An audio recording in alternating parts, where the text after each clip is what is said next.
All right, guys, this is for all extra storage space generators. Doesn't matter if it's not the same kind, as long as it's a gas portable, you're gonna have the same setup, especially if it's a newer one like this. All right, number one, let's just pretend that you've got a brand new generator. Make sure that there's oil and it's in the dipstick level, which is gonna be where you pull the oil, the orange, pull that out, make sure there's oil on there. Always have 10W30 because when these run and power a load, they do use a tad bit of oil. So if you're running it for many days, it might shut off on low oil, okay? So, there's no gasoline. We just bought the unit. You made sure there's oil in there. No gas. For testing purposes, you add just a tad bit of gasoline. What I'm trying to get at is, if you're not using it and it's sitting in here, you get rid of the gas. All right? There should never be gas in here if it's being stored. Now, an easy way to get rid of the gas, you either buy a little pump, battery operated, and you put it right in there and drain it out into a bucket, or that screw right there, right here. Undo that and put something under it. That'll drain all of the gas out, okay? During hurricane season, I highly recommend you just, when a hurricane is supposed to come and hit us, get your 5-gallon jugs filled. Do not fill it until, you know, obviously, like I said, you're gonna test it with a tad bit of fuel. You either burn out the rest of it. Do not fill this whole thing up unless the hurricane is literally like 5 hours away, and then it's not gonna change courses. You don't wanna have to get rid of this. It's not a big deal, but for homeowners, they just don't do it, and that will clog your system. So, hurricane's an hour away. We fill up the generator with gas. And make sure your fuel valve right there, that is currently on. Make sure that you turn it on. Your choke, see this? Pull that out when starting. Okay? Now, if we had this off, since we're storing it, it was on because I was just running it. If you're storing it and you're pulling it out for the first time, it's gonna be in the off position. There's not any fuel in, so you add fuel and you go and turn this on.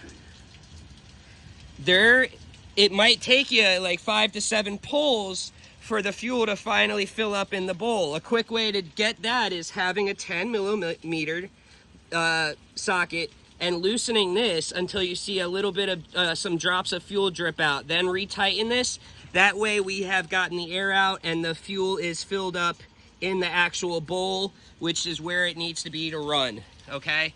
So we got fuel in the bowl, we've got our fuel valve on, and we've pulled out our choke. Last thing, make sure that is on. Other than that, put one hand, position yourself, one hand on, pull this out until you can't anymore, and give it a chug, and you're gonna push in that choke.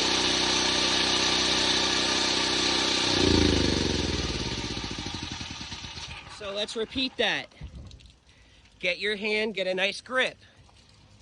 You're gonna pull this out until there's resistance. So, right here. You're gonna pull out the choke. Get yourself positioned. You're gonna make sure this is on. Okay, and now push this in.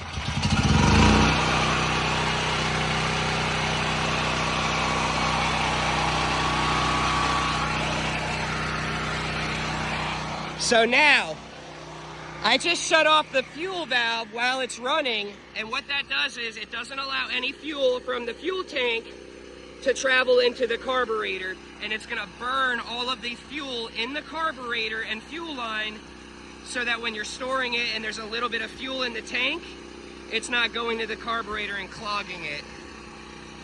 What happens is, when you've got fuel in there and it sits, it creates a very sticky varnish. The hole that the fuel needs to go through is the size of a little needle. Literally, it's the size of a needle. That little bit of tar varnish clogs it, and that is normal to hear it sound like that when you shut the fuel valve off. It's not getting the right airflow, but this will save you from ever seeing me again. I don't know why I tell my customers this most of the time, because they don't listen. Other than that, you should be good to go. Like I said, you don't want to be keeping fuel in there until you absolutely need to. A lot of my customers, I convert that to propane, which is just great. You can get a little 100-pound tank. It's the circumference of a grill tank, but about 5 feet high.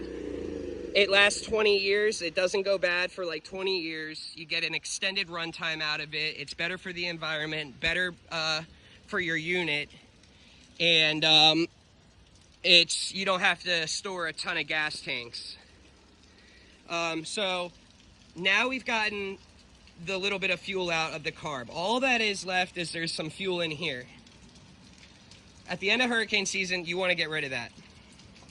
You either run the thing until it runs out of fuel, you put a pump in here and suck the fuel out, or you open that bolt like I showed you with a 10 millimeter and drain it out. Any questions, go ahead and email me or give me a call, 954-649-7412. You should be good to go with what I have with the information I've just given you guys. So thank you, have a good night. I'll see you next year for your service.